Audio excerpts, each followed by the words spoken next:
avaliação de aprendizagem está na gênese de todo o processo de transformação que vem acontecendo na rede municipal de Sobral.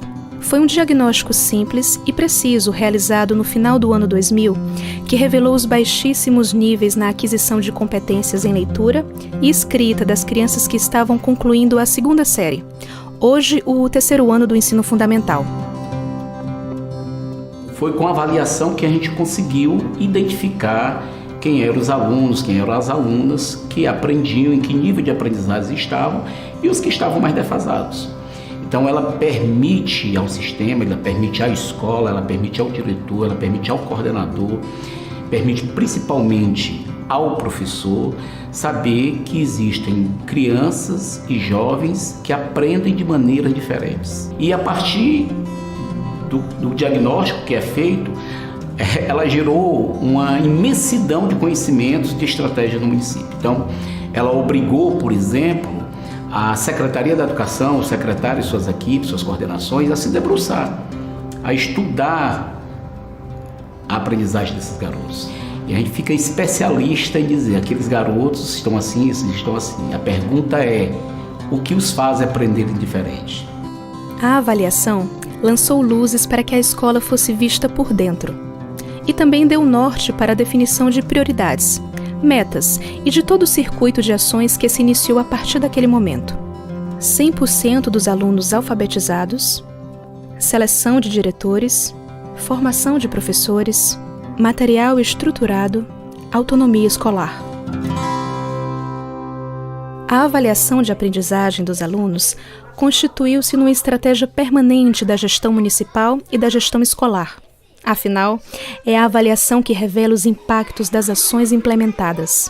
É a avaliação que afirma se as metas estão sendo realmente alcançadas. O processo de avaliação que normalmente a gente trabalha, que se costuma trabalhar nas escolas e que a gente insiste em que as escolas trabalhem, é um processo de avaliação diagnóstica.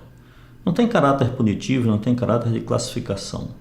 A ideia da avaliação é que ela possa fornecer elementos para o diretor da escola, que ela possa fornecer elementos para o professor, para a rede do ponto de vista da gestão, do ponto de vista macro, no sentido de garantir intervenções pedagógicas e de gestão. Desde a criação da ESFAPEM, hoje ESFAPEG, se usava a avaliação para dialogar com a formação. A formação ela estava pensada dentro de um processo de produção de material didático pedagógico que estava ligado a uma matriz curricular que estava ligado a uma avaliação diagnóstica. O processo de avaliação de aprendizagem na rede de Sobral iniciou de forma bem simples, com a avaliação das competências de alfabetização. Mas desde aquele primeiro momento, os resultados já tinham um valor gerencial muito importante. A avaliação ela é um instrumento poderoso de gestão. Ela permite fazer intervenções de gestão. Permite que você acompanhe ali em tempo real como anda o processo de ensino-aprendizagem em cada escola, em cada sala de aula. Quando Sobral começou com esse processo de avaliação, especialmente com as avaliações externas feitas 2 vezes ao ano, isso gerou uma certa inquietação, um certo estranhamento. A partir do momento em que, após cada avaliação, se fazia reuniões nas escolas, por polo, reunindo coordenadoras pedagógicas, reunindo diretores, fazendo a discussão disso, propondo intervenções do ponto de vista da gestão, mas propondo intervenções pedagógicas para cada escola, a partir deste momento, acho que todos começaram a perceber que a avaliação era um aliado. À medida em que as metas se expandiram para outras séries e para uma exigência maior de qualidade, a Secretaria estruturou a Casa da Avaliação. Isso começou a acontecer no município de Sobral dentro de uma coordenação do ensino fundamental. Pessoas que tinham um perfil que gostavam um pouco mais desse processo começaram de maneira muito manufaturada a construir todo esse conhecimento, todo esse processo de como enquadrar uma avaliação, de como fazer, o que deveria ter, os requisitos científicos. Mas isso gerou todo um processo no sistema educacional com 35 mil alunos, com 6 mil professores e com muitos técnicos. Então você imagina a quantidade de conhecimento que foi gerado nesse processo. Então nós procuramos um local, um outro equipamento, que nós chamamos de casa de avaliação, e instituímos aí sim uma equipe que foi produzindo todo o conhecimento lá, desde capacitar pessoas para fazer a metodologia chegar às escolas, desde consolidar as provas, os exames padronizados, desde ter audição, desde bater o que houve com o que foi aplicado e a consolidação dos resultados, né? Eles ficaram sendo especialistas nesse processo. Hoje, a Casa da Avaliação é responsável pela aplicação e processamento dos resultados de toda a agenda de avaliação externa da rede municipal. Ela fornece elementos para garantir intervenções pedagógicas e de gestão para a escola, para a Secretaria da Educação e para a Escola de Formação dos Professores. A Casa da Avaliação Externa é responsável por toda a avaliação externa do município, desde os alunos do Infantil 5 até o 9º ano, né? São avaliados todos os alunos 2 vezes ao ano, né? Esses alunos eles passam por 2 avaliações, com exceção da Educação Infantil 5, que só passa por uma avaliação, que é a avaliação de novembro. São avaliações nas áreas de língua portuguesa e matemática, para todos os alunos do 2º ao 9º ano, e a avaliação de leitura oral, que é uma avaliação que ela é gravada, que ela é realizada com os alunos do 1º ano e do 2º ano. Na educação infantil, os alunos passam pelas avaliações de linguagem e matemática. Vocês vão receber um caderninho com 48 questões de língua portuguesa e matemática. Eu vou chamar pelo nome, tá? Você levante o dedinho que eu vou entregando, ok? Na elaboração de itens, primeiro a gente faz um planejamento. Como é esse planejamento? O município ele tem um plano de curso próprio, então nós precisamos primeiro fazer esse planejamento. Dentro do plano de curso, o que está contemplando naquela série até o meio do ano, que é a avaliação que a gente faz em junho. Então a gente vai olhar o que está contemplado, o que realmente o aluno está estudando em sala de aula, para que a gente não coloque na avaliação nenhuma habilidade que ele ainda não tenha visto. A partir desse olhar para o plano de curso, nós vamos elencar quais são os descritores que serão avaliados, de acordo com o grau de complexidade de cada turma. Vocês dispõem de 2 horas e 30 minutos para responder a todas as questões. Leia com atenção cada questão antes de respondê-la. A segunda situação que a gente tem que observar é a própria matriz de referência, né? Então a gente tem que verificar se aquela habilidade que a gente está selecionando, como é que ela vai ser trabalhada a partir da escolha do texto. Então às vezes eu penso assim que é um trabalho de artesão. Você sai construindo bem direitinho, parte do plano de curso, matriz de referência. Existe um período que eu tiro aqui na Casa da Avaliação para seleção de textos, de material, que também não é fácil encontrar texto bom, um gráfico bom, uma tirinha boa, né, que possa ser colocada dentro da avaliação. Então, cada item que é feito, nós colocamos o gabarito e os distratores, que eles devem ser plausíveis. E nós colocamos uma justificativa para cada um desse distrator, que são as alternativas. Então, essas alternativas, elas têm que ser totalmente ligadas com a situação, problema que está sendo avaliada. Eu não posso colocar algo aleatório. Então, quando nós vamos passar para o revisor esse item, ele tem que estar completo, inclusive com cada alternativa, dizendo a justificativa real, qual possível erro que o aluno pode cometer ao marcar aquela alternativa incorreta. Os gabaritos que são organizados nessa sala são verificados e passados na leitora. Essa leitora ela coleta todos os dados que os alunos marcaram no gabarito e transforma num arquivo. Aí esse arquivo eu trato, consolido ele e importo no sistema. E aí o sistema ele é incumbido de gerar todos os relatórios e todos os processos que são pedidos, né, pela Secretaria e pela Casa da Avaliação de notas. Depois tem uma equipe que avalia e valida esses dados, né? Se estão condizentes com as provas, se realmente foi o que os alunos marcaram. Depois de todo esse processo de importação para o sistema, validação e verificação, aí sim os resultados são dispostos para a Secretaria de Educação. As escolas precisam mensalmente saber acompanhar o processo de leitura dos alunos. Mas a Casa da Avaliação também 2 vezes no ano faz a leitura oral. E aí, para nós, é um resultado assim decisivo. Você chegar no mês de junho sabendo quantos alunos no primeiro ano já estão dando conta de ler texto ou de já ler esse texto com fluência. E aí traçar uma meta para chegar ao final do ano com 100%, que é a nossa meta que nós queremos todos os anos. E aí a gente consegue aí chegar bem próximo dela, né? Então a Casa da Avaliação, como ela trabalha com gravação, e ela tem essas gravações e nós confiamos muito nesse resultado, porque se você tem uma dúvida, você escuta a gravação da leitura do aluno 1, 2, 3 vezes por pessoas diferentes, então você não tem dúvida. Então esse resultado, o retorno desse resultado da escola, ele causa muito impacto. Hoje, dia 21 de maio de 2019, eu, Cássia Adriele, estou na Escola Gerardo Rodrigues, segundo ano, turma A, turno tarde, com a aluna Eloá Cristina Gomes Pereira. Pipoca é um gato. O gato aparece na casa da vovó. Pipoca brinca com a meninada. O gato come a maçã. Leia essa última frase de novo, Eloá. O gato come a ração. Nesse período nós estamos com a audição de leitura oral, que no caso a audição é um trabalho que é feito após as avaliações de leitura oral, porque é o momento que nós validamos o que as aplicadoras de leitura oral coletaram lá na escola, né? E o que elas coletam? A leitura do aluno. Ela grava e coleta essa leitura. E essa validação entra alguns critérios, que no caso são a prosódia, a precisão, a compreensão oral.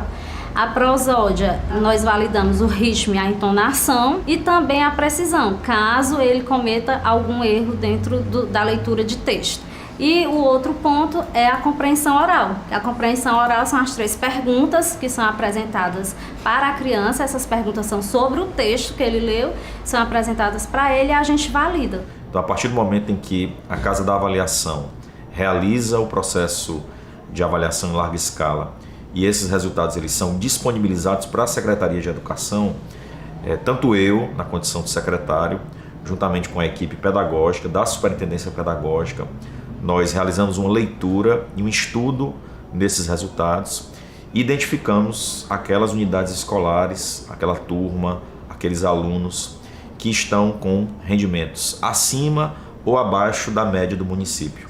E depois nós levamos para uma reunião com um grupo de diretores, onde a gente vai discutir resultado por resultado, escola por escola, por que esses resultados eventualmente não estão bons, quais são as fragilidades que eventualmente a gestão pode estar tendo. Então essa é uma reflexão coletiva que envolve todos os diretores das escolas e, acima de tudo, de formação, porque é a partir dessa reflexão que acontece entre a secretaria e os diretores que eventuais tomadas de decisão na gestão são realizadas dentro da escola.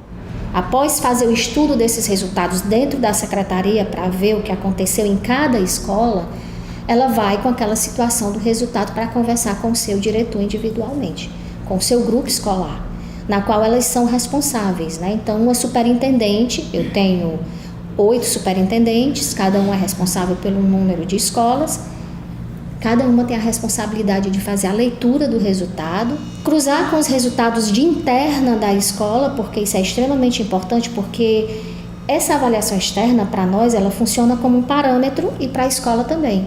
Então, para isso, a gente conhece muito bem, analisando com ele a estrutura desse instrumento, o mapeamento desse resultado por turma, qual a turma que teve maior e o menor percentual, o mapeamento desse resultado por aluno, qual foi o percentual de acerto desse aluno. Esse aluno só acertou 20 questões. O que levou ele não a acertar essas outras questões? Que habilidades ele não conseguiu ainda desenvolver? E aí já gera termômetro para planejamento de aula. Esse processo de avaliação externa são 2 vezes no ano, mas a escola avalia o ano inteiro, né? E a secretaria organiza de forma a dar estrutura à escola para manter essas avaliações internas. Então, a escola tem a sua missão e aí a necessidade de produzir suas avaliações. Ela precisa produzir, inclusive ela precisa produzir as suas avaliações com o parâmetro daquilo que ela vai ser avaliada. Então, os parâmetros precisam ser muito parecidos. Não é comum, né, a gente receber resultados diferentes daqueles que a gente está esperando. Por quê? Porque nós temos avaliações semanais, mensais, que já serve de termômetro para a escola se nortear de como que se encontra. Então, a gente trabalha com questões com os mesmos níveis, até mais elevada do que vê nessas avaliações externas. Então, a gente já consegue prever mais ou menos como é que nós vamos nos comportar enquanto escola dentro dessa avaliação. E essa avaliação externa, que é produzida pela Casa de Avaliação, semestralmente, nos dá esse termômetro, né, de nos enxergar se nós conseguimos atingir a nossa meta, são metas alcançáveis mais audaciosas, e como nós estamos em relação à rede, se estamos conseguindo também superar essas metas estabelecidas pela rede. A Secretaria de Educação tem um conjunto de iniciativas na forma de premiações, de gratificações, de bonificações.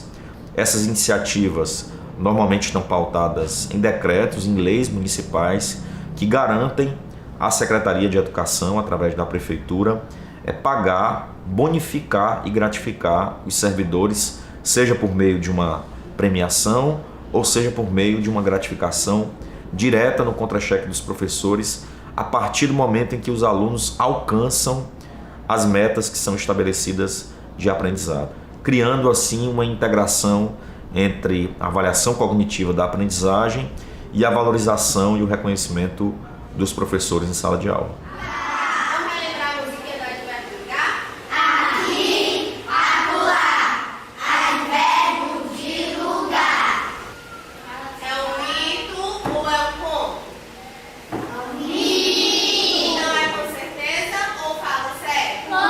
A avaliação ela é de fundamental importância no processo de alfabetização, porque quando chega uma avaliação externa, ela é uma avaliação de acompanhamento, né? Não é os alunos que têm que provar, não é naquele sentido da avaliação que prova, mas da avaliação que acompanha, que norteia, que proporciona ao professor um olhar do que está fazendo, se o que está fazendo dando certo, se as habilidades, os conteúdos trabalhados na sala de aula estão dando certo. Nós temos a avaliação do professor, que ela é mensal, baseada nos conteúdos que são vistos durante os dias letivos estudados, dentro de uma perspectiva do currículo, né? Depois dessa mensal, nós temos aqui a Secretaria nos apoia, nada aí pela SFAPEG, também baseada, pautada no currículo, as avaliações externas, que são as avaliações que o município aplica, né? Onde o professor precisa se